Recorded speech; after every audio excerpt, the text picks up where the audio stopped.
साथियों सभी का स्वागत और अभिनंदन है। बहुत ही महत्वपूर्ण टॉपिक दोस्तों हम लोग पढ़ने जा रहे हैं, जिसमें आपके ऐसे कन्फ्यूजनों को दूर किया जाएगा जो हमेशा से आपके जहन में बने रहते हैं और हमेशा उनको लेके परेशान रहते हैं। और दोस्तों यहाँ से एक ना एक प्रश्न जरूर पूछ लिया जाता है और अक्सर लोग गलत कर देते हैं।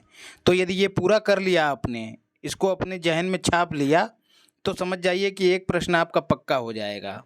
सभी परीक्षाओं के लिए उपयोगी है। चलिए शुरू करते हैं। वीडियो को अंत तक देखिएगा ताकि ज़्यादा से ज़्यादा लोगों तक पहुंच सके। सबसे पहले अष्टछाप को उठाते हैं।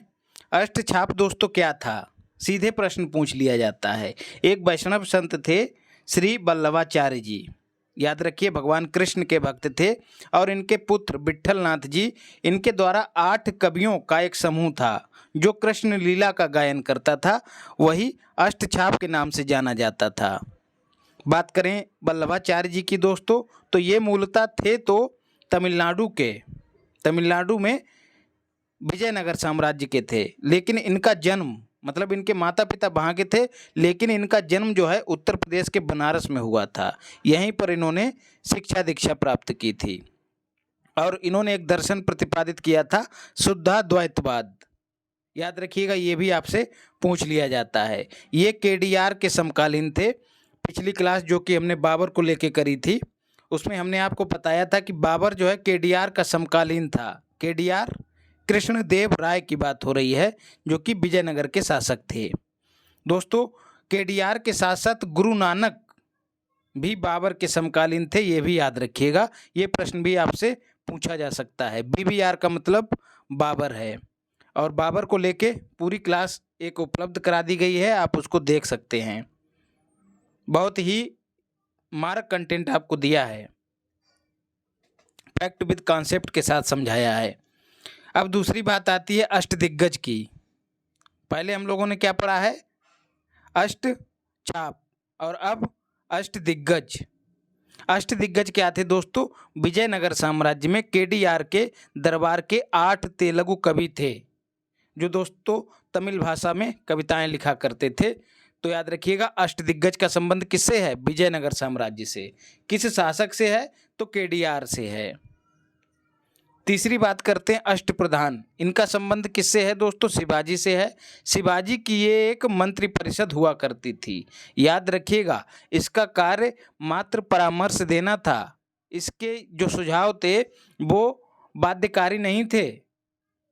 शिवाजी को मानना अनिवार्य नहीं था, शिवाजी की मर्जी पर ही सब कुछ था, लेकिन ये परामर्श देते थे।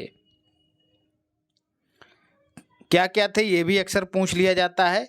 पेशवा दोस्तों प्रधानमंत्री था, प्रधानमंत्री के पद पर काम करता था। जब राजा नहीं हुआ करता था तब उसका काम करता था। इसके बाद अमात्य या फिर मजमुआदार, ये वित्त मंत्री था।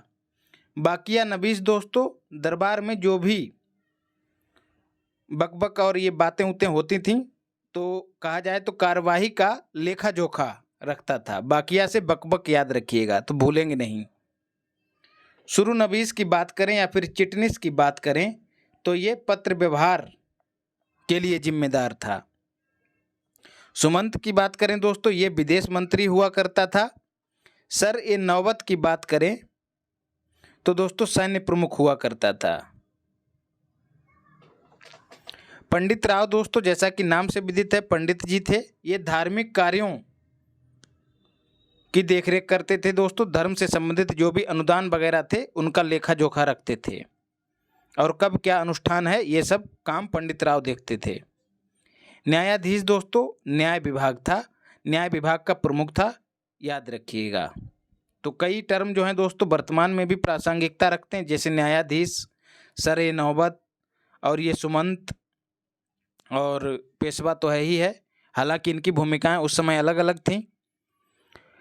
अब दोस्तों अष्टांगिक मार्ग की बात करते हैं। इसका संबंध बौद्ध धर्म से है। हम लोग बौद्ध धर्म पे पूरी एक वीडियो कर चुके हैं, पूरी प्लेलिस्ट बनी हुई है दोस्तों। वहाँ पर बौद्ध धर्म और जैन धर्म दोनों को समानांतर रूप से सारे कन्फ्यूजन दूर करते हुए समझाया है। एक बार उसको देख लीजिएगा। अगर उतना कर लिया तो कहीं से भी कुछ भी पढ़ने की आवश्यकता नहीं रहेगी और सारे प्रश्न आप सही करेंगे। और वहाँ से एक प्रश्न पूछा जरूर जाता है, इसलिए ज़रूर देखिएगा उसको। तो दोस्तों अष्टांगिक मार्ग, जैसे बौद्ध धर्म में कहा गया था कि दुख है, दुख का कारण है और दुख का निवारण भी है, तो दुख को हरने वाला मार्ग है अष्टांगिक मार्ग। इसके 3 आधार थे, ये आधार भी पूछ लिए जाते हैं। प्रज्ञाशील विवेक, 8 उपाय थे दोस्तों, इसीलिए इसको अष्टांगिक मार्ग कहा जाता था। सम्यक दृष्टि, सम्यक वाणी, सम्यक आजीव, सम्यक स्मृति, सम्यक संकल्प, सम्यक कर्म और सम्यक व्यायाम। ये अगर 8 काम हम लोग अपने जीवन में उतार लें तो सफलता निश्चित है दोस्तों। सम्यक दृष्टि मतलब कुछ भी गलत नहीं देखना है। कुछ भी जब गलत नहीं देखेंगे तो गलत चिंतन नहीं होगा, गलत चिंतन नहीं होगा तो गलत संकल्प नहीं होगा, और गलत संकल्प नहीं होगा तो गलत क्रिया भी नहीं होगी। जैसे दोस्तों हम क्या करते हैं, कोई गलत चीज़ देखते हैं तो हृदय में कहीं एक प्रश्न सा उठ जाता है उस चीज़ को लेके। जैसे किसी को पत्थर मारना है, सामने कोई शत्रु आ गया है, तो पत्थर मारने का भाव हृदय में कहीं, हृदय की गहराई में पैदा होता है, चिंतन होता है उसका, फिर संकल्प बनता है कि इसको मारना है, फिर दोस्तों क्रिया बन जाती है। वही पत्थर मारना है तो तुरंत जो आपका संकल्प था वो क्रिया में बदल जाता है, तुरंत आपका हाथ बढ़ जाएगा, पत्थर उठाएगा और मार देगा। तो इसलिए सम्यक दृष्टि, सम्यक संकल्प, सम्यक वाणी, वाणी से भी दोस्तों अनर्गल चीज़ें नहीं बोलनी है, आजकल गाली गलौज तो फैशन हो गया है। तो ये सब दोस्तों 8 उपाय थे जो दुखों के निवारण के लिए भगवान बुद्ध ने बताए थे।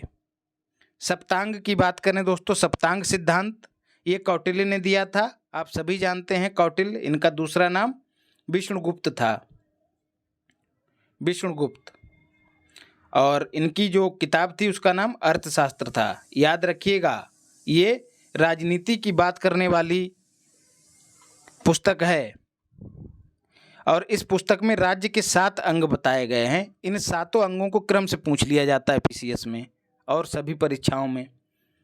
तो सबसे पहले राजा, राजा की मदद के लिए अमात्य होना जरूरी है, और राजा और अमात्य रहेंगे कहाँ दोस्तों, जनपद, एक जनपद का भी होना जरूरी है। जनपद में कहाँ रहेंगे, दुर्ग में, और दुर्ग का संचालन कैसे होगा, कोष के माध्यम से।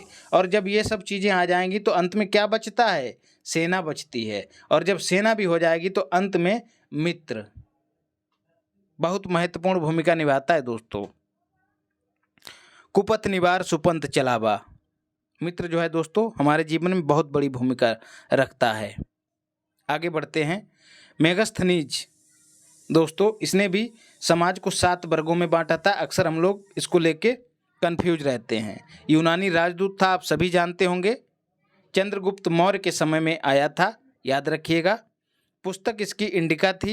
इस पुस्तक में उसने जो भी उस समाज में देखा था, समझा था, उस सब का उल्लेख किया है, और कहा है कि समाज उस समय 7 वर्गों में विभाजित था। ये 7 नाम आप याद कर लीजिए, दार्शनिक, कृषक, पशुपालक, कारीगर, योद्धा, निरीक्षक और मंत्री। ये 7 वर्ग थे दोस्तों। कैसे याद रखना है, एक ट्रिक है, दा कृप कायो, इतना ही याद रखिएगा, दा कृप कायो, दार्शनिक, कृषक, पशुपालक, कारीगर और योद्धा, निरीक्षक और मंत्री आपसे यदि पूछ भी लिए जाएंगे तब भी आप कर देंगे। तो दाकृप कायो जरूर याद रखिएगा। नवरत्न की बात करें दोस्तों, इनको लेके भी कन्फ्यूजन रहता है। इतिहास में 2 जगह नवरत्न बताए गए हैं, एक तो अकबर के दरबार में और दूसरे चंद्रगुप्त विक्रमादित्य के दरबार में थे। अकबर के दरबार में कौन कौन नवरत्न थे, आपसे नाम पूछ लिए जाते हैं। तो अबुल फजल, और इसका बड़ा भाई था फैजी। कल जब हम लोगों ने बाबर को पढ़ा तो उसमें अबुल फजल की चर्चा हुई थी।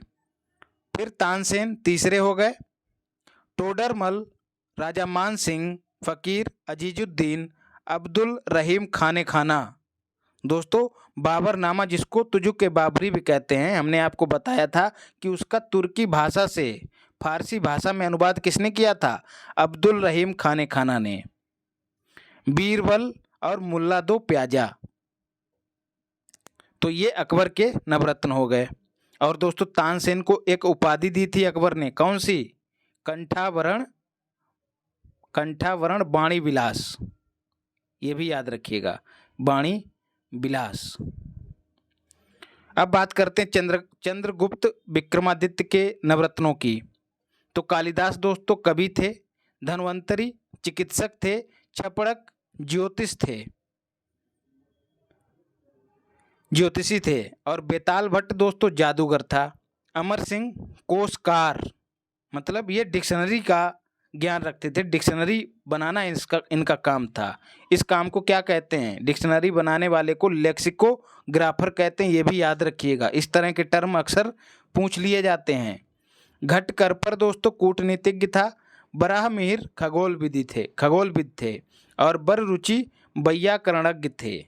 आपसे कालिदास की बरतनी पूछ ली जाती है और इस तरह की मात्रा दी जाती है जो आप गलत कर देते हैं। कालिदास का सही रूप यही है। ऐसे ही दोस्तों वैयाकरण की बरतनी पूछ ली जाती है, लोग व्याकरण लिखते हैं इस तरह से, ये गलत है दोस्तों। वैयाकरण। और दोस्तों शंकु, ये वास्तुकार थे। शंकु दोस्तों इस तरह का होता है। तो वास्तु क्या, एक तरह की बिल्डिंग होती है, तो ऐसे समझ जाइएगा शंकु वास्तुकार थे। तो इस तरह से दोस्तों हमने इतिहास में जो चीज़ें ज़्यादा कन्फ्यूज करती हैं उन सबको एक ही बार में पढ़ लिया। पीडीएफ को डाउनलोड करने के लिए टेलीग्राम चैनल को ज्वाइन कर लीजिएगा दोस्तों। इसी के साथ स्वस्थ रहिए, मस्त रहिए और ज़बरदस्त रहिए। माता पिता का ख्याल रखिए, महिलाओं का सम्मान रखिए। इसी कामना के साथ आप सभी को धन्यवाद।